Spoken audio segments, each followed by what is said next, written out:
మరి పరిమితం చేసే విధంగా ఈ ముఖ్యమంత్రి ఈ ప్రభుత్వం తీసుకున్న ఒక నిర్ణయాన్ని వ్యతిరేకిస్తూ ఒక రాజకీయ పార్టీ కాదు, సికింద్రాబాద్లోని అన్ని వర్గాల ప్రజలు ఒకటై, దానిలో అక్కడ ఉన్న ప్రజాప్రతినిధులంతా మా వాళ్ళు. సికింద్రాబాద్ ఎమ్మెల్యేగా పద్మారావు గారు ఉన్నారు, సనత్ నగర్కి శ్రీనివాస్ యాదవ్ గారు ఉన్నారు, అట్లాగే మరి మా నాయకులందరూ ఎమ్మెల్యేలు ఎమ్మెల్సీలు ఉన్నారు. వారందరినీ కూడా వారు ఆహ్వానించారు.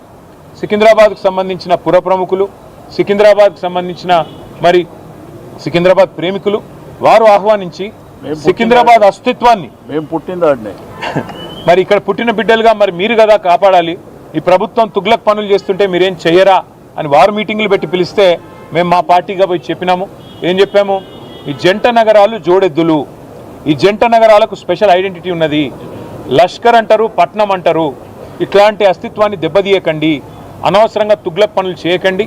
మీకు అధికారం ఇచ్చింది 6 గ్యారంటీలు అమలు చేయమని, మీకు అధికారం ఇచ్చింది 420 హామీలు ఏవైతే మీరు చెప్పారో అమలు చేయమని, మీకు అధికారం ఇచ్చింది బీసీలకు 1,00,000 కోట్లు పెడతామని మీరు చెప్తే దాన్ని నమ్మించినారు. మీకు అధికారం ఇచ్చింది ఎస్సీలకు ఎస్టీలకు కేసీఆర్ గారు 10 లక్షలు ఇస్తున్నాడు దళిత బంధు, నేను 12 లక్షలు ఇస్తానంటే నమ్మి మీకు ఇచ్చారు. మరి 2 ఏళ్ళు అయింది.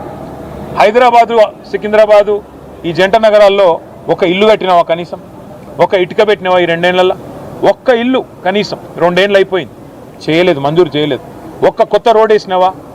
ఒక్క కొత్త ఫ్లైఓవర్ కట్టినావా? ఏదీ లేదు. ఉన్నవి కూలగొట్టుడు తప్ప కట్టిందైతే ఏం లేదు.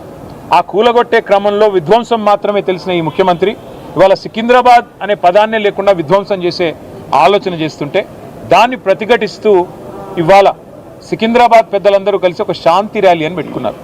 దానికి మమ్మల్ని అందరినీ ఆహ్వానిస్తే ఇవాళ ఉదయం అందరం తెలంగాణ భవన్లో సమావేశం అవుదాం, ఇక్కడ సమావేశమై మన గౌరవ ప్రజాప్రతినిధులందరం కూడా కలిసికట్టుగా పోదాం, సంఘీభావం చెప్దామని చెప్పి మేమందరం ఇక్కడ చేరుకున్న తర్వాత మాకు తెలిసింది శ్రీనివాస్ యాదవ్ గారిని హౌస్ అరెస్ట్ చేసే ప్రయత్నం చేస్తున్నారు, పద్మారావు గారిని హౌస్ అరెస్ట్ చేసినారు, మిగతా మన కార్పొరేటర్లని మిగతా మా నాయకులని దాదాపు 8,000 మంది మా సోదరులని సోదరిమణులని ఎక్కడి వాళ్ళని అక్కడ అరెస్టులు చేస్తూ ఉన్నారని చెప్పి ఇక్కడికి వచ్చిన తర్వాత తెలిసింది. అందుకే నేను తుగ్లక్ ముఖ్యమంత్రి గారికి చెప్పేది ఒకటే, మీ అధికారం అపరిమితమని మీరు అనుకుంటున్నారు. అధికారం 5 ఏళ్ళకు ఒకసారి ప్రజలు రెన్యూ చేస్తే మళ్ళీ వస్తుంది తప్ప మీ ఇష్టం ఉన్నట్టు తుగ్లక్ పనులు చేస్తూ పోతుంటే అధికారం ఎవరికి శాశ్వతం కాదనేది ముఖ్యమంత్రి గారు గుర్తుపెట్టుకోవాలి. ఇంకొక మాట కూడా ముఖ్యమంత్రి గారికి నేను చెప్పేది, మీరు మీ కాంగ్రెస్ పార్టీ శాశ్వతంగా మరి ద్రోహులుగా చరిత్రలో మిగిలిపోతారు. తెలంగాణ అస్తిత్వాన్ని దెబ్బతీసిన ద్రోహులుగా, తెలంగాణ తల్లిని రూపుమాపి కాంగ్రెస్ తల్లిని ప్రతిష్ఠించిన ద్రోహులుగా, తెలంగాణ సంస్కృతిని తెలంగాణ అస్తిత్వానికి